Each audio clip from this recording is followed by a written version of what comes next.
सगळ्यांना होळीच्या खूप खूप शुभेच्छा. ही माझी पूर्ण झालेली रांगोळी, पण ती सुरुवात कशी केली ती मी तुम्हाला दाखवणार आहे बरं.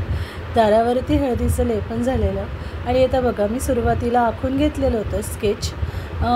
तुम्हाला जर ड्रॉइंग काढता येत नसेल तर तुम्ही ट्रेसिंग पण करू शकता. मी हे हाताने काढलेलं आहे. कसं झालं आहे ते मला सांगा कमेंट करून. स्केच पेन दिसतोच आहे ना ब्लॅक कलरचा. कोणी चॉकनी काढतं वगैरे, पण स्केच पेननी मी ट्राय करून बघितलं, छान जमलं. पण मला तर आवडलं आहे. माझ्या यूट्यूब फॅमिलीला कसं वाटतं ते मला कमेंट करून नक्की सांगा. आज इतकी धावपळ झालेली ना, माझ्या श्रीजाचा म्हणजे माझ्या मुलीचा टिफिन, तिला शाळेत पाठवायचं, त्यानंतर मी हे बसले करायला.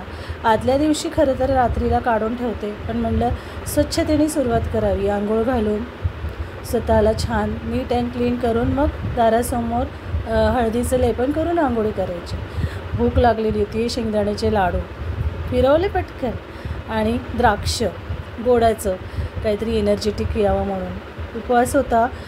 कुलस्वामिनीला आणि स्वामी समर्थांना नैवेद्य दाखवायचं म्हणून काही खाल्लेलं नव्हतं. मुगाची डाळ भिजत घातलेली आणि त्यानंतर कणिक मळून घेतलेली आहे. भज्यांची तयारी आणि कढीची तयारी आहे. भज्यांचं डाळीचं पीठ काढून ठेवलेलं आणि करता करता खाणं मला आवडत नाही, पण अनावर झालं म्हणजे काहीच नाही. पाणीसुद्धा थोडंसंच प्यायलेली. उपाशीपोटी पाणीसुद्धा जात नाही.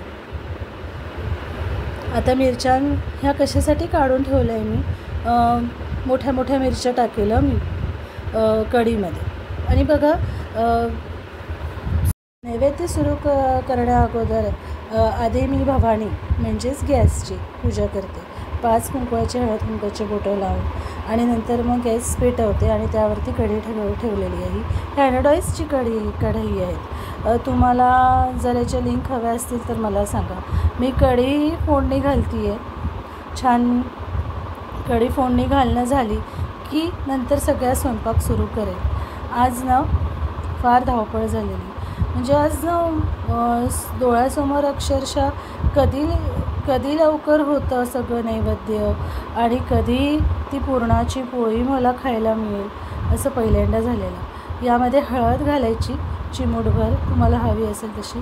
कढी ना पांढरी कधीच करू नये. श्राद्ध पक्ष जर असेल त्यावेळेला हळद घालायची नाही, पण कुळाचार देवदेवकांचा जेव्हा स्वयंपाक आपण नैवेद्य करतो त्यामध्ये थोडी हळद नक्कीच घाला.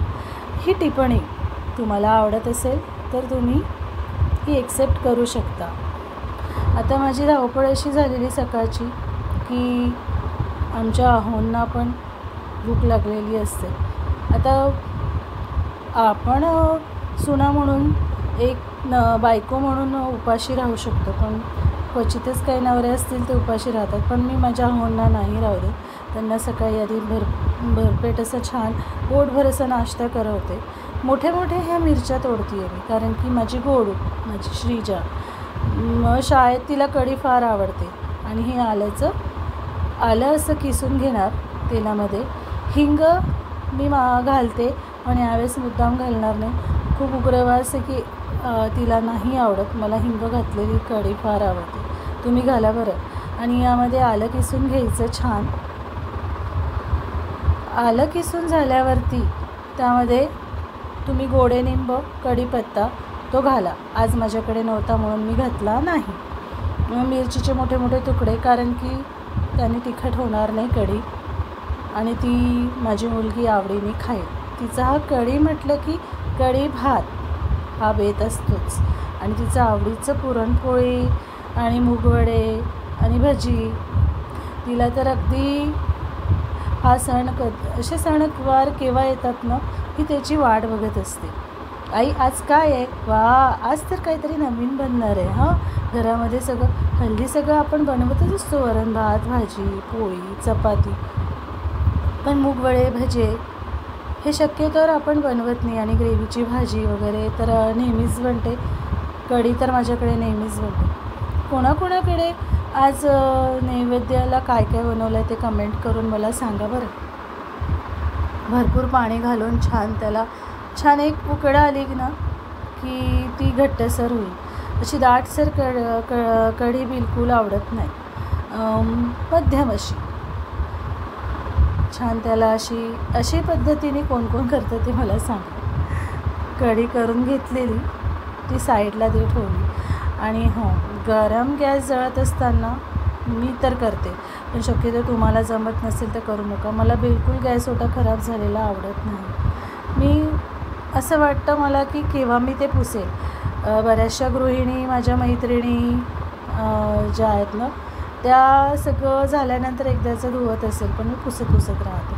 आता भज्यांची तयारी. कांदे चिरून ठेवलेले छान बारीक, त्याला मीठ लावून ठेवलेलं होतं. छान असा ओवा घातलेला, हळद घातलेली, मिरच्यानं मी नंतर घालणार, कारण की माझ्या मुलीसाठी आधी ते तयारी करून घेतो. हो ना, आपल्या मुलांचा आधी विचार येतो करते वेळेला की मीठ थोडं कमीच घालणार, कारण की आधी थोडं मिठांमध्ये मी कांदे चिरलेले होते. आणि देवीला कांदे घालत नाही आम्ही. कोण म्हणजे आलं लसूण कांदा घालत नाही ते मला कमेंट करून सांगा. हे आपल्या खाण्यासाठी केलेलं आहे. देवीचं वेगळं करून ठेवलेलं आहे. यामध्ये तांदळाचं पीठ घातले. तांदळाच्या पिठाने कुरकुरीत होतात भजी. आणि उकडीच्या मोदकांचं जे तांदळाचं पीठ येतं ना, त्याला सुवास पण खूप छान असतो. हो ना, ते घालते मी.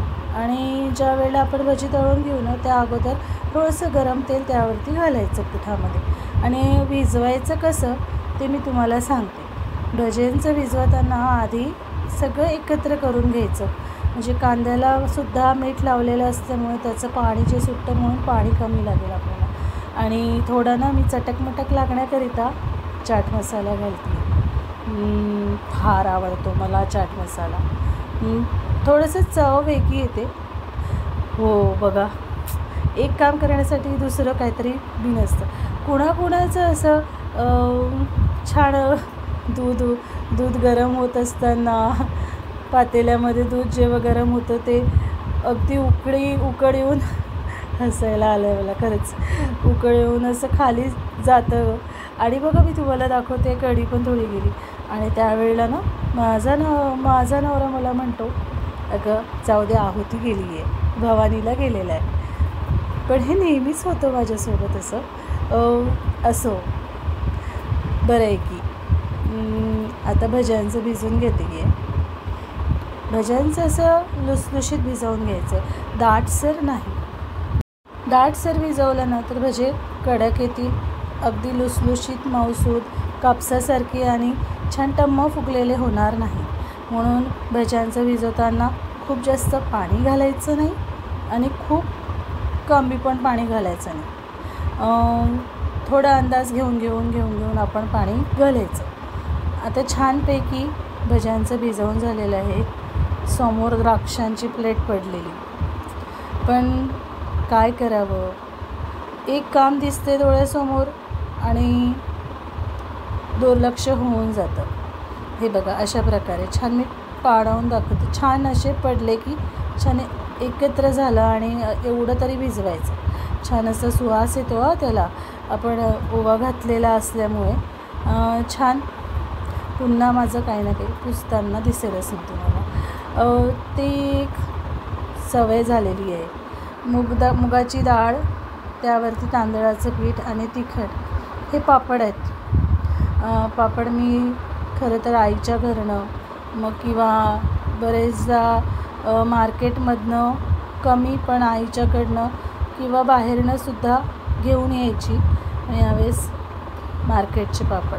तर मी चघळती आहे काय, 5% चॉकलेट कोणी खाल्ली आहे? लहानपणी खूप खायची मी. आणि ना मार्केटमध्ये गेल्यावरती मला एका शॉपमध्ये 5% चॉकलेट दिसली. राहवलंच गेलं नाही. मी म्हणलं, लहानपणीची आठवणच कुणाकुणाची आहे आठवणी, मला कमेंट करून सांगा ना, मला आवडेल ते वाचायला. आणि आपण छान एक दिवस ना गप्पा पण करूया. आता ना इतकी चव आली ना तोंडाला 5% चॉकलेट खाऊन की एक उत्साहच वाढला माझा. आता बटाट्यांची चकत्या छान असं पातळ असं चिरून घेतलेल्या आणि बटाट्याची भाजी करते आहे. सुंदर अशी बटाट्याची भाजी झाली की त्यानंतर मग बाकीचा स्वयंपाक राहिलेला आहे. भजी राहिली आहेत, मुगवडे राहिले आहेत. मेन म्हणजे आपलं पुरणपोळी आणि हो मैत्रिणींनो, तुम्हाला पुरणपोळी करता येते का? नाही, नसेल येत आणि मेन म्हणजे तुम्हाला पुरण जमतं का? मला एक सांगा ना. पुरण करणं इतकं सोपं आहे ना. खूप तुम्हाला वाटायचं काय हा किचकट प्रकार, पण मी माझ्या पद्धतीने तुम्हाला पुरण करून दाखवेल, अगदी पेढ्यासारखं. तुम्ही म्हणाल किती लवकर बनतं हे, पण मला तुम्ही कमेंट करा, तरच मी तुम्हाला पुरणाची रेसिपी दाखवेल. ते पुरण कसं बनवायचं अगदी पेढ्यासारखं. मला तर खूप जणी माझ्या मैत्रिणी म्हणतात, अगं तू पुरणपोळी तुझ्या हातची कापसासारखी लागते आणि पुरण किती सुरेख बनतं. माझ्या आईने शिकवली आहे मला ती रेसिपी. माझ्या आई म्हणजे खरंच तिच्यामध्ये ना कलाच कला, बोलण्याची गोड कला, गाणे सुंदर गाते, कामामध्ये टापटीपणा, स्वच्छता आणि काहीतरी थोडाफार आईचा गुण तर येणारच ना. आणि तिचं बघून बघून मला फार म्हणजे असं वाटायचं, तिच्याकडे बघून ना उत्साह वाटायचा आईकडे बघून, की आपण पण असंच तिच्या वयात असताना असं असू का. खरंच आहे, पण तिचा जो याही वयामध्ये तिचा उत्साह बघून मग मला एक एनर्जी लेवल माझी खरंच एक चार्जिंग होते, की चल आता लाग की कामाला, आई करू शकते तू का नाही. आणि खरंच तिचे कष्ट आणि तिचं सगळं बघून एक खूप हिंमत येते आम्हाला. ती लग्नाच्या आधी पण खूप समजून घ्यायची आणि लग्नानंतर तर बापरे विचारूच नका, खूप सगळं छान मॅनेज करते ती. प्रत्येकाला आपल्या आईची स्तुती असतेच. शांतपणे आणि छान मस्त असं काम करत राहिलं की आणि देवाचं नामस्मरण करत राहिलं की कामाचा अजून उत्साह वाढतो. मी बऱ्याचदा विचार करते की आपण काय नवीन नवीन रुटीन करायचं, नवीन नवीन काय चेंजेस करायचे घरामध्ये. बरेचदा मी भरपूर चेंजेस करत राहते, लिव्हिंग रूमचे, डायनिंग रूमचे, हॉलचे, किचनमधले सुद्धा. आता मी बऱ्याचशा काही वस्तू मागवलेल्या आहेत. मी तुम्हाला त्या ऑनलाईन ज्या मागवलेल्या आहेत त्याची लिंक नक्की टाकेल, अधिक त्यावरती एक व्हिडिओ बनवेल. तुम्ही मला कमेंटमध्ये सांगाल की कशा वाटत आहेत तुम्हाला त्या वस्तू, आणि अप्रतिमच असणार आहे. आता बघा, हे मी दाखवते आहे लुसलुशीत अगदी पेढ्यासारखं पुरण. बघा किती चमक आहे त्याला. आणि ना आदल्या दिवशी मी ही करून ठेवते आणि फ्रीजमध्ये सेट करायला ठेवते. अगदी ताजं पुरण केलं की ते हाताला चिकटतं, म्हणून हे बघा ही किती सुंदर चमक आणि शाईन दिसते आहे. तुम्हाला याची जर रेसिपी हवी असेल तर मला कमेंट करा. कमेंट केल्याशिवाय मी कसं समजणार, हो ना. छोट्या छोट्या पुरणाच्या पोळ्या करणं चाललेल्या आहे. इथे माझ्या आईचा हात पण दिसतोय. ती खूप सुरेख पुरणाच्या पोळ्या करते, खूप छोट्या छोट्या नैवेद्यासारख्या. अगदी खूप मोठी तवाभर पुरणाची पोळी करून ती कधी संपेल असं होतं. म्हणून छोट्या छोट्या ह्या पुरणाच्या पोळ्या जर खाल्ली ना की एक न खाता तुम्ही 2 नक्कीच खाल. आणि इतक्या कापसासारखं पेढ्यासारखं पुरण बनलेलं आहे ना, म्हणजे खरंच सांगते ही रेसिपी ना खरंच मला आनंद झाला आहे. आणि मी माझ्या बऱ्याचशा मैत्रिणींना, फॅमिली मेंबर्सला, सासरी पण माझ्या आणि माहेरीसुद्धा सगळ्यांना ही तिने सांगितलेली आहे आणि तुम्हापर्यंत पोचवावी असं मला नक्कीच वाटतं. एक दिवस मी नक्की करेल ही रेसिपी. छोट्या छोट्या करते ती अगदी मस्त स्वामींचं नैवेद्य. आणि हां, आज होलिका होणार आहे, तर होलिकेसाठी सुद्धा तुम्ही नैवेद्य करतच असाल ना. आम्ही केलं आहे. हे बाहेरचं आहे बघा, बाहेर छान सुंदर अशी सजावट केलेली आहे. Welcome door mat.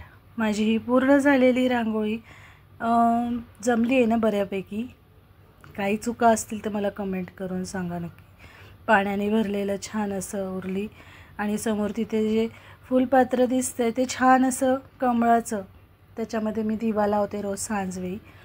आणि हे थोडंफार असं डेकोरेशन केलेलं आहे. ॲलोवेरा मला खूप आवडतो, तो खूप छान असतो. बाहेरचं तुम्हाला दाखवते. ही शूरॅक ना मी माझ्या बाजूचं जे घर आहे ना त्या लाईनमध्ये तिथे ठेवलेली आहे.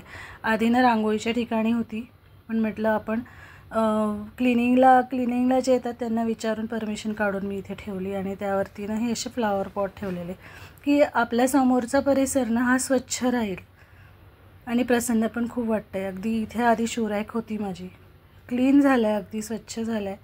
आणि हॅपी होळी सगळ्यांना. कशी झाली आहे? सुंदर झाली आहे ना रांगोळी. मला तर आनंद होते. हळदीचं लेपन कसं वाटतं आहे? हळदीचं लेपन, हळदीच्या लेपनाचा व्हिडिओ मी केलेला आहे. शॉर्ट व्हिडिओला भरपूर माझ्या 900च्या जवळपास व्ह्यूज आले आहेत. सगळ्यांना पुन्हा होळीच्या शुभेच्छा. ही माझी आई आहे, लांब सडक केस तिचे. आणि पूर्णाचंच झाल्यानंतर ती म्हणली तुझी मदत मी करते. खरंच कुणाकुणाची आई अजूनही लग्न झाल्यावर मदत करते ना. मला तर तिची खूप मदतीचा म्हणजे सवय झालेली आहे. ती भजी काढती आहे, ती ना मस्त करते सगळं. नैवेद्य झालं